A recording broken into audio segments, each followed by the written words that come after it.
नमस्कार, सुस्वागतम, वेलकम, अभिनंदन। मैं हूं डॉक्टर वाय राखी, आप लोगों का स्वागत अभिनंदन करती हूँ।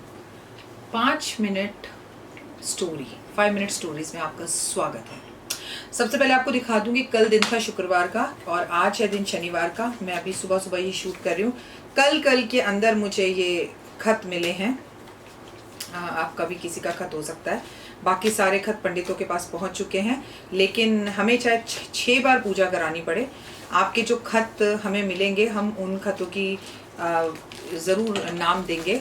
लेकिन जो लोग हमें व्हाट्सअप कर रहे हैं, सीरियसली हम उनका नाम नहीं लिखेंगे, क्योंकि हमारे पास बहुत व्हाट्सअप हैं और नाम लिखने के लिए हमारे पास स्टाफ नहीं है।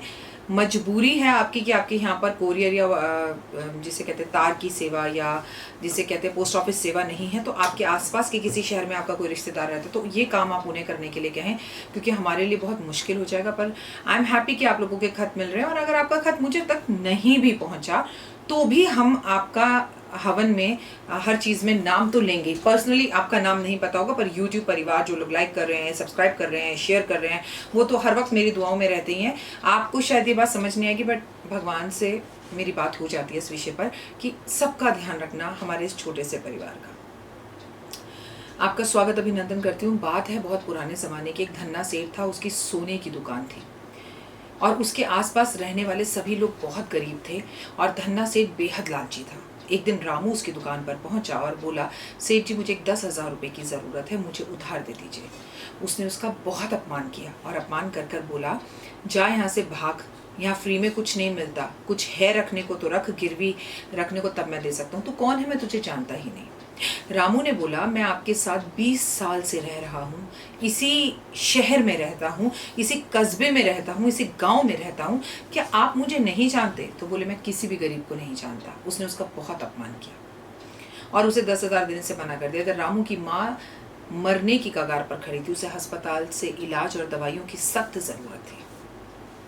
इतने में रामू ने अपने हाथ की एक अंगूठी को उतारते हुए कहा कि ये अंगूठी ले लो, इसकी कीमत 50,000 है, मुझे फिलहाल 10,000 रुपये दे दो। बस ये बात सुनने की देरी थी कि सेठ के मन के अंदर जो है लालच जागा। उसने तुरंत उस अंगूठी को लिया, अपने हथियारों से उसको चेक किया, जो औजार होते हैं सुनारे के, और बोला, हाँ ये तो खरा सोना है। बोला, ठीक है, दे दो मुनि जी से 10,000 दे दो, और सुन, अपनी अंगूठी वापस चाहिए तो मेरे 10,000 रुपये ब्याज के साथ वापस कर जाना और अपनी अंगूठी ले जाना। अब वो बहुत खुश था, उसका मन इतना खुश था सेठ का कि वो भागकर अपने घर पहुंचना चाहता था। वो अपने घर पहुंचा, उसने अपनी पत्नी को वो अंगूठी दिखाई और पत्नी उस अंगूठी को देखकर और भी खुश हो गई। पत्नी ने पूछा, इतनी सुंदर, इतनी पुराने जमाने के सोने की अंगूठी तुम्हें मिली कहाँ से? सेठ ने सारी बात जो दुकान में घटना घटी थी अपनी पत्नी को बताई।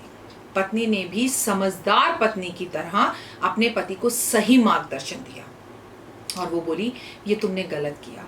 उसकी माँ बीमार थी और हम उस रामू को कई सालों से जानते हैं। जब भी मैं रामू को घर किसी काम के लिए बुलाती हूँ तो रामू आ जाता है, तुम्हें उसे पैसे दे देने चाहिए थे। सेठ ने बोला, चल चल अपना काम कर, अंदर जा, मुझे बिजनेस मत सिखा, ये व्यापार है, व्यापार कैसे होता है मैं तुझसे ज्यादा जानता हूँ। उसकी पत्नी अपना अपमान समझकर चुपचाप अंदर चली गई। सेठ ने अंगूठी उठाई और तिजोरी के अंदर रख ली। एक दिन सेठ को अपनी पत्नी के साथ गांव से बाहर चंद दिनों के लिए जाना था। उसने गांव के सभी लोगों को बुलाकर बोला कि मैं बाहर जा रहा हूं, मेरे घर का ध्यान रखना। लेकिन कहीं ना कहीं सेठ के मन से, मतलब सेठ के व्यवहार से सभी का मन छिन्न था, परेशान था। सेठानी फिर भी अच्छी थी। रामू को भी बोला गया और रामू ने उसके घर के बाहर रहकर उसके घर का पहरा करने से साफ मना कर दिया। रात के समय चोर सेठ के घर आए, चोरी करने लगे। रामू उधर से गुजर रहा था। रामू ने चोरी करते हुए सेठ के घर में चोरों को देखा भी, लेकिन नेकी का फायदा हमेशा नेकी से मिलता है। रामू देखकर भी अनदेखा करता हुआ अपने घर जाकर सो गया। सेठ जब गांव वापस लौटा तो उसने देखा कि ना केवल रामू की अंगूठी बल्कि जितना भी अब तक उसने कमाई थी वो सब चोर ले जा चुके थे। जैसे ही सेठानी घर के अंदर घुसने की कोशिश कर रही थी, चोरों के द्वारा बिखरे हुए सामान की वजह से सेठानी का पैर एक सामान पर पड़ा और वो मुंह के धड़ गिर गई और उसकी मृत्यु हो गई। ये सब काम सेठ के कर्म ही थे जो उसके आगे आ रहे थे। धन बचा नहीं, पत्नी चली गई थी, गांव के 4 लोग कंधा देने के लिए भी नहीं आ रहे थे। सेठ ने बड़ी मुश्किल से लोगों के घर के दरवाजे खड़काए, लेकिन कोई भी आकर सेठानी को कंधा देने को तैयार नहीं था। लेकिन रामू का सेठानी के साथ बहुत अच्छा संबंध था। वो अक्सर उसे भोजन भी पूछा करती थी और उसका ध्यान और ख्याल भी रखा करती थी, उसकी सेहत के बारे में भी पूछा करती थी, उसकी माँ के बारे में पूछा करती थी। रामू ने गांव के लोगों को मनाया और पहुंचा सेठानी के घर और किसी भी तरह उसका अंतिम संस्कार कर दिया। सेठ उदास और परेशान सोच में बैठा हुआ था कि मैं क्या करूँ, मैं लुट गया हूँ, मैं बर्बाद हो गया हूँ, पैसा चला गया, बीवी चली गई। तभी आकाशवाणी हुई और उसके मन की वाणी हुई। आकाशवाणी आज भी नहीं होती है, लेकिन हमारा मन हमें एक बात ज़रूर कहता है, हमारी अंतरात्मा। और अंतरात्मा ने साधु जो सेठ था उसको सिर्फ एक ही बात कही कि तूने ना पूरी ज़िंदगी बुरे कर्म करे, धन और दौलत यहीं पर रह गई। एक बात हमेशा समझ ले कि कोई भी चीज़ साथ नहीं जाती, क्योंकि कफन में जेब नहीं होती। हम खाली हाथ आते हैं और खाली हाथ जाते हैं। और इस कहानी से मैंने ज़िंदगी के अंदर सिर्फ एक ही बात सीखी कि पहले किसी की मजबूरी का फ़ायदा मत उठाओ। दूसरा मैंने एक बात सीखी, वो धन किस काम का जब मुसीबत पर आड़े वक्त आपके साथ आपके 4 रिश्तेदार या 4 पड़ोसी या 4 गांव वाले ना खड़े हों तो ज़िंदगी बर्बाद है। आपको भी उम्मीद करती हूँ कहानी अच्छी लगी होगी। लेकिन आज इस कहानी के साथ एक छोटा सा प्रसंग आपको बताना चाहती हूँ। एक बार श्री कृष्ण भगवान और अर्जुन छत पर खड़े हुए थे। पतंग उड़ रही थी।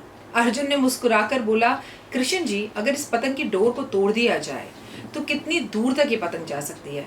कृष्ण जी ने कहा, बिल्कुल सही बात है, क्योंकि वो उनके गुरु थे और कल है गुरु पूर्णिमा। उन्होंने पतंग की डोरी को लिया और तोड़ दिया और पतंग पहले ऊपर गई और ऊपर आकर फिर नीचे गिर गई और उसका कोई अस्तित्व नहीं रहा। अब छत पर से, महल की छत पर से अर्जुन को कृष्ण जी धरती पर लेकर आए, नीचे लाए और पतंग का हाल दिखाया। कह रहे ये पतंग जो है ना, ये हमारी ज़िंदगी का वो इतिहास है, हमारी ज़िंदगी का वो मकसद है जिसे अगर हम समझ जाएं तो बहुत अच्छा हो। हम भी तो अपनी इस डोर को तोड़ना चाहते हैं। रिश्तेदार, माता पिता, पड़ोसी, अपने और परिवार, हम इनकी इस डोर को तोड़ना चाहते हैं। हमें लगता है हमें ना और ऊंचा जाने से ये लोग रोक रहे हैं। मेरी माँ मुझे ये नहीं करने देती, मेरा पति मुझे फ्रीडम नहीं दे रहा, मेरी पत्नी जो है मेरे को लेट नाइट काम नहीं करने देती, इन लोगों ने मुझे बांध रखा है। ये डोर एक बार टूट जाए ना तो मैं फिर यहाँ नहीं वहां आऊंगा। पतंग को भी ये गुमान होता है और पतंग ऊपर जाती भी है, लेकिन अंत में फिर वो नीचे आकर ही गिर जाती है। एग्जैक्टली जब हम अपने परिवार का साथ छोड़ते हैं और हम उनके लगाए हुए इंस्ट्रक्शंस को, ये गलत है, ये गलत है, ये मत करो, ये मत करो, और उनके लगाए हुए रोकों को हमें लगता है ना ये बहुत खराब है, जब हम उन्हें छोड़ते हैं तो हम मुंह के दहर गिरते हैं। जब एक बच्चा स्कूल जाता है और उसके पीछे उसके माता पिता का हाथ नहीं होता तो उसको स्कूल में भी वो सेटिस्फैक्शन, वो सम्मान, वो मान नहीं मिलता। कितनी बुआ और मामा पाल लें, याद रखिएगा माँ बाप होते हैं। तो आप वो पतंग ज़रूर बने जो उड़े और आसमान तक जाएं, लेकिन ये बात याद रखिए कि जिस डोर ने पीछे आपको बांध रखा है, रिश्ते, परिवार, पत्नी, पिता, माता, भाई, बहन, चाचा, ताई, उस डोर को मत तोड़िए।